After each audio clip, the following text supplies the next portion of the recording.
बिस्मिल्लाहिर्रहमानिर्रहीम।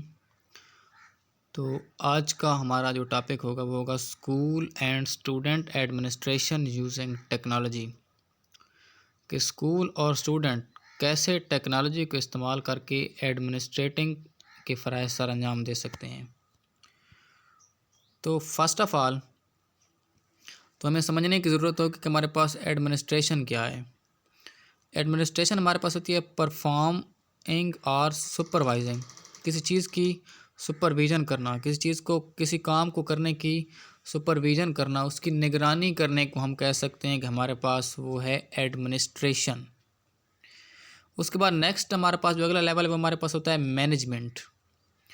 अब मैनेजमेंट में हमारे पास ना प्रोसेस ऑफ प्लानिंग होता है, उसमें डिसीजन मेकिंग हम कह सकते हैं, ऑर्गेनाइजिंग कह सकते हैं, किसी चीज़ को लीड करना, मोटिवेट करना, किसी चीज़ को, ह्यूमन रिसोर्सेज को कंट्रोल करना। अब ह्यूमन रिसोर्सेज को कंट्रोल करने में हमारे पास आ जाते हैं financially controlling, physical controlling, information resources हो गए। उसके बाद किसी चीज़ को ऑर्गेनाइज़ करना, और ये सारे प्रोसेस को एंड तक पहुंचाने के लिए हम कह सकते हैं हमारे पास कि उसने जो गोल अचीव किए हैं वो गोल उसके इफ़ेक्टिव होने चाहिए। ये सारी चीज़ें इफ़ेक्टिव गोल बनाती हैं। तो अगर कोई चीज़ इफ़ेक्टिव गोल आपको बनाए, फिज़िकल हो, फाइनेंशियल हो, ह्यूमन रिसोर्सेज हों, लीडिंग हो, ऑर्गेनाइजिंग हो, मोटिवेटिंग हो, डिसीजन मेकिंग हो, प्लानिंग हो, तो इन सारी चीज़ों को मिला के हम एक नाम देते हैं जिसे हम कह सकते हैं हमारे पास क्या है, मैनेजमेंट है। अब मैनेजमेंट में जो पहला टॉपिक हमारा है वो है resource management. What is resource management? Resource is a source और supply from which a benefit is produced. कि कोई भी ऐसा सोर्स, कोई भी ऐसा ज़रिया जिससे हमें फ़ायदा पहुँचे, बेनिफिट हो, तो हम कह सकते हैं हमारे पास क्या है, रिसोर्स है। Resource can broadly classify upon their availability, they are renewable and non renewable. अब ये डिपेंड करता है कि हमारे पास जो रिसोर्सेज हम यूज़ कर रहे हैं वो हमारे पास रिन्यूएबल हैं या नॉन रिन्यूएबल हैं, मतलब उन्हें हम दोबारा बना सकते हैं या दोबारा नहीं बना सकते। नेक्स्ट है रिसोर्स मैनेजमेंट क्या है। अब मैनेजमेंट की टर्म जो इस्तेमाल की गई थी वो की गई थी to those people who manage and organisation. कोई चीज़ को ऑर्गेनाइज करते हैं, जैसे मैंने पहले बताया, डिसीजन मेकिंग हो गया, प्लानिंग हो गया, उसके बाद लीड करना, किसी चीज़ को मोटिवेट करना, कंट्रोल करना, फाइनेंशियल, फिज़िकल, मॉरल वैल्यूज़ हो गई, स्पिरिचुअल, सोशल। तो ये सारी चीज़ें मिला के क्या बनाती हैं, मैनेजमेंट बनाती हैं। मैनेजमेंट अब ऑर्गेनाइजेशन भी हो सकती है, उसके बाद बिजनेस भी हो सकता है, प्रॉफिट ऑर्गेनाइजेशन हो सकती है, या गवर्नमेंट बॉडी भी हम कह सकते हैं ऐसे। नेक्स्ट है रिसोर्स मैनेजमेंट के। Resource management is the efficient and the effective development of an organisation resource whether they are when they are needed. कि जब भी उनकी ज़रूरत होती है ऑर्गेनाइजेशन की तो हम उसे इस्तेमाल करते हैं एफिशिएंट इफेक्टिव डेवलपमेंट के लिए। उसके बाद इन रिसोर्सेज में हमारे पास फाइनेंशियल रिसोर्सेज हो सकते हैं, ह्यूमन स्किल्स हो सकती हैं, प्रोडक्शन रिसोर्सेज हो सकते हैं, आईटी के कुछ हो सकते हैं। अब इन दिनों में जो इस्तेमाल की जा रहे हैं रिसोर्स मैनेजमेंट में, वो सबसे ज़्यादा एजुकेशनल टेक्नोलॉजी के रिसोर्स मैनेजमेंट इस्तेमाल की जा सकते हैं। कि एजुकेशन टेक्नोलॉजी को इस्तेमाल करके हम किस तरह बेनिफिट्स हासिल कर सकते हैं। नेक्स्ट है कि why is resource management important, क्यों ज़रूरी हैं। सवाल ये उठता है कि मैनेजमेंट है, रिसोर्स मैनेजमेंट है, हम किसी चीज़ की मैनेजमेंट करके उससे फ़ायदा कैसे उठा सकते हैं। पहला है कि as a part of project management is all about doing more with test, nobody like waste specially in business. कि बिज़नेस में कोई बंदा नुकसान नहीं उठाना चाहता, तो नुकसान से बचने के लिए और प्रॉफिट में आने के लिए हम कह सकते हैं हमारे पास ये क्या है, रिसोर्स मैनेजमेंट इस्तेमाल किए जा सकते हैं।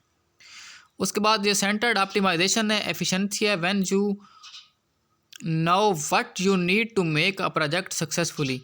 अब रिसोर्स मैनेजमेंट हमें ये बताता है कि आपको अपना प्रोजेक्ट कंप्लीट करने के लिए, अपना प्रोजेक्ट सक्सेसफुल बनाने के लिए किस चीज़ की ज़रूरत है। The broad purpose of the human resources management function in any educational organization is to attract, develop, retain and motivate personnel in order to achieve the school mission।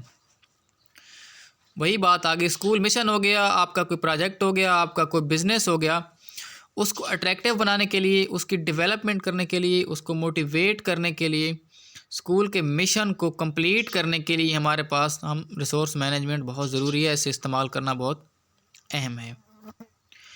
अब इसके कुछ कंपोनेंट्स हैं जिनके बगैर रिसोर्स मैनेजमेंट को resource बनाना मुमकिन नहीं है। तो सबसे पहले इसके 5 कंपोनेंट्स हैं। पहला इसमें हमारे पास कि सबसे पहले तो हमें शेड्यूल करना चाहिए। हम जो मैनेजमेंट कर रहे हैं किसी चीज़ की, तो उसको हमें पहले शेड्यूल्ड होनी चाहिए कि हम किसकी मैनेजमेंट करेंगे। नेक्स्ट है कि उसको हम यूटिलाइज़ कैसे करेंगे। तीसरा फोरकास्टिंग हो गया, उसके बाद प्लान कैसे करेंगे, और आखिर में हम उसकी रिपोर्ट पेश करेंगे कि क्या हमने जो मैनेजमेंट की है वो हमने सही की है या हमने वो मैनेजमेंट गलत तरीके से की है। तो वन बाय वन देखते हैं। पहला है scheduling. Resource scheduling refers to the identification and allocation of the available resources to different tasks in a project. Scheduling का मतलब क्या है कि हमने जो प्रोजेक्ट तैयार करना है, हमने जो टास्क्स देने हैं, उसके लिए हमारे पास क्या रिसोर्सेज अवेलेबल हैं। रिसोर्सेज अगर हमारे पास अवेलेबल हैं तो हम कितने शॉर्ट टाइम में उस ड्यूरेशन को कंप्लीट कर सकते हैं। उसके बाद नेक्स्ट हमारे पास उसमें आ गया यूटिलाइजेशन, कि resource utilisation refers to the resource capacity utilised for a project task against availability. कि हमें जो अवेलेबल प्रोजेक्ट्स हमारे पास हैं, हमारे पास जो अवेलेबल सामान है, क्या उसके मुताबिक हम अपना प्रोजेक्ट को यूटिलाइज़ कर सकते हैं। अब ये बड़ा अहम किरदार अदा करता है प्रोजेक्ट को इंडिकेट करने में। This may be understood as time spent by an employee on a project task, the total number of man hours available in the project. अब ये यूटिलाइज़ करना में बताएगा कि हमने कितने बंदे को यूटिलाइज़ करना है, हमारे पास कितने घंटे हमने सर्व करने हैं, कितना पैसा हमारा खर्च होगा, या मुकम्मल ओवरऑल परफॉर्मेंस के बारे में यूटिलाइजेशन बताएगी। उसके बाद फोरकास्टिंग रिसोर्सेज में हम देखेंगे कि managers need to forecast resources utilisation levels, कि उसके लेवल्स कितने हैं। वो मैनेजर्स को anticipate additional capacity that they need for pipeline projects और एनी अदर यूटिलाइजेशन, कि जो भी हम काम कर रहे हैं वो उसके मुतल्लिक अपने हेड को बताएगा कि हमें कितनी चीज़ों की ज़रूरत है। उसके बाद नेक्स्ट है प्लानिंग। अब प्लानिंग में हम देखेंगे कि resource planning capacity is the critical component of the management of the resource. कोई भी मैनेजमेंट हम कर रहे हैं, चाहे बिजनेस में कर रहे हैं, चाहे स्टडी में कर रहे हैं, तो उसमें सबसे जो अहम किरदार अदा करता है हमारे पास होती है प्लानिंग, उसको प्लान करना। उसमें हम देखेंगे हमारे पास डिमांड कितनी है, हमारे पास अवेलेबल रिसोर्सेज कितने हैं, हमारे पास कैपेसिटी कितनी है, या हमारे जो डिमांड के गैप्स हैं उनके दरमियान कितने कितने गैप्स हैं। नेक्स्ट हमारे पास लास्ट हमारे पास होता है रिपोर्टिंग करना। रिपोर्टिंग में हम ये देखेंगे कि जो हमने मैनेजमेंट की, हमने एनालिसिस किया, प्लान किया, तो उसमें हम उसे एनालाइज़ करेंगे कि क्या हमने जो तैयार किए है अपना प्रोजेक्ट, क्या हमने प्रोजेक्ट सही तैयार किया है या गलत। Business intelligence and reporting for resourcing in management are essential to enhance resource managers decision making abilities. उसके बाद नेक्स्ट होता है, अब इसमें RM हो गया, advantages, optimal utilisation of resources. Resource management aims to find a balance between maximising the productivity of your available resources while avoiding over utilization. Resources management ensure high productivity and at the same time prevents overworking for any employee. अब optimal utilisation of resources में हम resource management के AIIMS देखेंगे। अब balance हम देखेंगे between maximising the productivity, के हम जो प्रोडक्ट तैयार कर रहे हैं उसकी मैक्सिमम कितनी डिमांड है और मिनिमम कितनी डिमांड है। उसके बाद avoid unforeseen challenges and conflicts.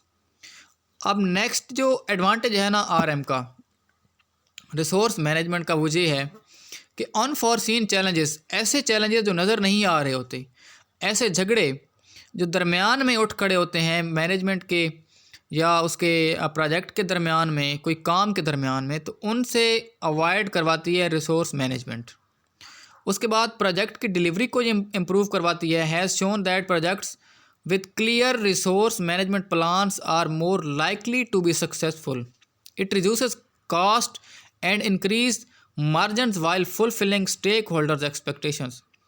अब जो स्टेक होल्डर्स की एक्सपेक्टेशंस हैं कि जो प्रोजेक्ट फ़र्ज के फलां बंदा तैयार कर रहा है, तो उस प्रोजेक्ट की जो रिसोर्स मैनेजमेंट है, जो स्टेक होल्डर्स उसकी एक्सपेक्टेशंस कर रहे हैं कि ये प्रोजेक्ट इतना आगे जाएगा, तो उसके मार्जिनस को फुलफ़िल करना में अहम किरदार अदा करता है रिसोर्स मैनेजमेंट। नेक्स्ट है उसके बाद enhanced role. Project managers allow strive to enhance a project. Resource management has a cumulative effect on the life cycle of the project. अब ये प्रोजेक्ट के लाइफ साइकिल को ओवरऑल प्रॉफिट में लेके जाता है, एनहेंस रोल। उसके बाद नेक्स्ट है transparency effective resource management gives management visibility into your team. Bandwidth resource management ensure maximum utilization of human resources while communicating any extra capacity they may have to project manager। अब extra capacity अगर उन्हें चाहिए human की utilisation की, उसके बाद maximum utilisation हो गई रिसोर्सेज की, तो ये रिसोर्स मैनेजमेंट बयान करता है, रिसोर्स मैनेजमेंट बताता है कि आपको कितनी यूटिलाइजेशन एक्स्ट्रा चाहिए होगी मैनेजर्स को। उसके बाद है लर्निंग मैनेजमेंट सिस्टम। हमारे पास क्या होता है, जिसे हम LMS कहते हैं। लर्निंग बेसिकली होता है because you use it to deliver education courses of training या प्रोग्राम। लर्निंग हम देखते हैं हमारे पास कि हमने एजुकेशन को डिलीवर करना है कोर्सेज को ट्रेनिंग या प्रोग्राम्स में। मैनेजमेंट हमारे पास हो गई ऑर्गेनाइज दीज कोर्सेज, उन कोर्सेज को ऑर्गेनाइज करवाने को हम मैनेजमेंट कह सकते हैं, जिसमें हम उन्हें क्रिएट करना, उन्हें चेंज करना, उन्हें असाइन करना, स्टूडेंट्स को ग्रेडिंग करना मैनेजमेंट हो गई। और system is a fancy word that translate to software and LMS is a computer program. LMS computer program है, लेकिन उसको सॉफ्टवेयर में कन्वर्ट करने को हम क्या कहते हैं, हमारे पास है सिस्टम। तो ये हो गई LMS लर्निंग मैनेजमेंट सिस्टम। अब learning management system is a software application और web based technology use to plan implement and assess a specific learning process. Planning में इस्तेमाल होती है, वेब बेस्ड टेक्नोलॉजी है, और इम्प्लीमेंट होती है स्पेसिफिक लर्निंग प्रोसेस में। उसके बाद लर्निंग प्रैक्टिस में ये बड़ी अहम किरदार अदा करती है। कॉमन फॉर्म है, 2 एलिमेंट्स इसके होते हैं। पहला है server that performs the base functionality, पहला जो सर्वर परफॉर्म करता है, और दूसरा हमारे पास है स्टूडेंट्स एंड एडमिनिस्ट्रेटर्स। उसके बाद लर्निंग मैनेजमेंट सिस्टम हम इस्तेमाल क्यों करते हैं? पहली बात तो यह है कि ये बेनिफिशियल होता है वाइड रेंज में ऑर्गेनाइजेशंस की। उसके बाद हायर एजुकेशन इंस्टीट्यूशंस या कॉरपोरेशन में इस्तेमाल होता है रिजल्ट्स वगैरह देने के लिए, ग्रेडिंग वगैरह के लिए। उसके बाद इसका जो पहला इस्तेमाल है इस नॉलेज मैनेजमेंट के, नॉलेज देना। उसके बाद KM refers to the gathering. अब नॉलेज मैनेजमेंट में हमारे पास क्या हो गई, गैदरिंग हो गई, ऑर्गेनाइज करना, शेयर करना, एनालाइज करना ऑर्गेनाइजेशन को, उसमें स्किल्स हो गई। LMS very according to the organisation training strategy and goals. उसके बाद LMS को इस्तेमाल कौन करते हैं? LMS को कोई बंदा भी इस्तेमाल कर सकता है। That include a whole lot more than just educational institution to give non exhaustive list देने के लिए जो बंदा एजुकेशनल इंस्टीट्यूशन में काम कर रहा है वो LMS को इस्तेमाल कर सकता है।